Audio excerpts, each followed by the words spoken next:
नमस्कार. आजची लाईव्ह परिस्थिती बघा.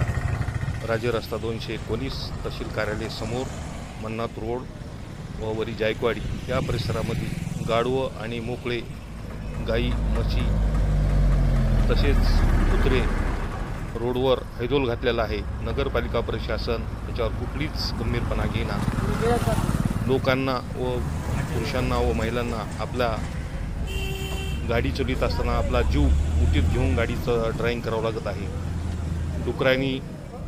डुकरं कुत्रे गाढवं गाई सर्व मोकळे जनावरं प्रत्यक्ष आज बघायला तुम्ही रोडवर रेल्वे गेट कशी बघा, गौरी मन्नाथ नगरला बघा, प्रत्येक ठिकाणी डुकरं सोडलेले आहेत, गाई सोडलेले आहेत मोकळ्याच. तसे गाढवं सर्वच रस्त्यावर मोकळेच आहेत. कुणाचे गार्डन ठेवण्यात, कुणाचं घराला घास आलेत, मराले डुकरं. लोकायला साथीचा आजार चालू आहे तरी पण ह्याच्यावर कोणी गंभीरपणा घेणार. आमची विनंती आहे किंवा नगरपालिकेने याच्यावर कुठला तरी पावबंद घालावं.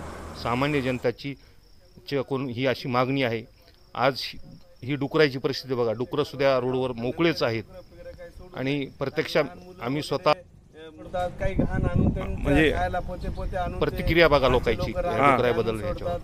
आणि त्याच्यामुळे आमचे 4 दिवसाला 8 दिवसात लेकरं बाळ खूप बिमार पडतात. तर ह्याच्यावर नियंत्रण नाही नगरपालिकेत. कोणी नियंत्रण नाही आणि कोणी बघत पण नाही. 10 टाकतात कुठले खालच्या हॉटेलचे याचे त्याचे आणि इथं पोचतात. बघा तिकडे एक विषय डुकर आहे, लहान लहान डुकरं, आणि ते कसं यायलेत कसे पिंड्यामध्ये तोंड घालायले. ह्याच्यामुळे तुमचं योग्य ती कारवाई नगरपालिकेनं करावं ही अशी तुमची सामान्य जनतेतून मागणी आहे. योग्य ते कारवाई करून इथं दुमार त्रास होऊ नये डुकराचा.